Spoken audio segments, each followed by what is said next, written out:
नमस्कार, मी शशिकांत संभाजी पाटील, पत्रकार संरक्षण समिती जिल्हा सचिव नांदेड। मी वारंवार 3 वर्षापासून कैलासवासी रामगोपाल गुप्ता औद्योगिक वसाहत या विरोधामध्ये लढाई लढत आहे।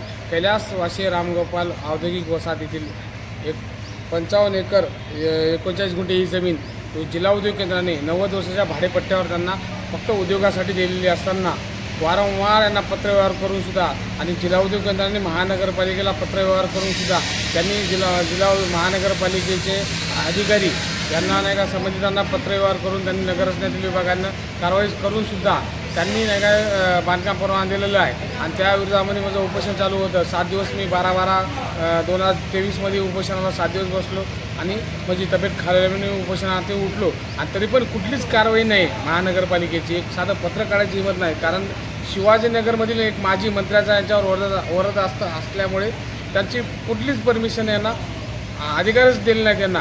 तर मी 23 जानेवारी 2024 रोजी आझाद मैदान मुंबईवर अमर उपोषणाला बसवणार।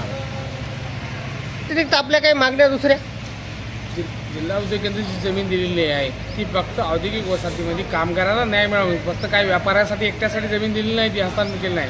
आणि महाराष्ट्रामध्ये अशी कुठंच MIDC नाही की फक्त एकाच सोसायटीला 55 एकर 39 गुंठे जमीन दान केलेली आहे। आणि हे मनमानी कारभार येथील जिल्हा उद्योग केंद्राचे जे अधिकारी आहेत यांना महाराष्ट्रांना कारवाई करण्याचा अधिकार असताना सुद्धा ही कारवाई करत नाहीत।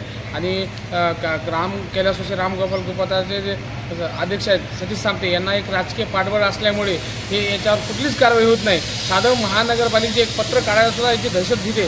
आणि मला त्यांना हे म्हणायचे आहे की महानगरपालिकेच्या ज्या कर्मचाऱ्यांचे जे पगार होते ते सामान्य जनता टॅक्स भरते त्यातून होते आणि महानगरपालिकेचे कुठलंच आवाज करायला तयार नाही। त्याच्यामुळे माझी एक मागणी आहे की नगररचनाकार महेंद्र पवार व अतिरिक्त आयुक्त गिरीश कदम यांना नियमित करा।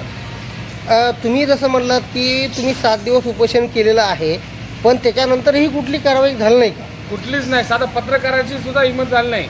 एक शिवाजीनगरमधील माजी मंत्र्याचा वरद असल्यामुळे साधी पत्रसुद्धा काढायची हिंमत झाली नाही त्यांची। मग ह्याच्या पुढचं तुमचं पाऊल काय?